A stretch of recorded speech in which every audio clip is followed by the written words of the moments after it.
So whenever we create a living trust, we always create a will with that trust.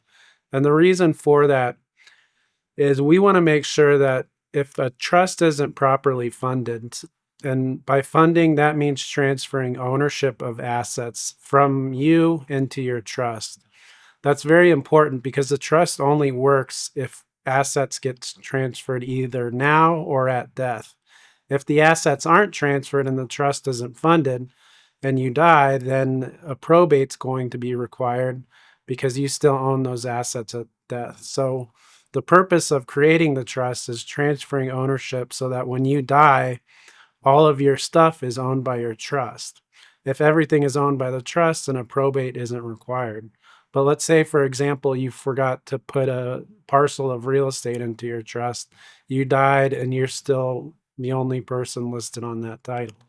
Well, now that you're deceased, there's nobody living who can transfer that asset to your trust. So the will, which we call a pour over will, which was prepared at the same time we prepared your trust, would be submitted to probate. And ultimately, that personal representative who's appointed would transfer that real estate directly to your trust. And then it gets distributed according to the terms of the trust agreement.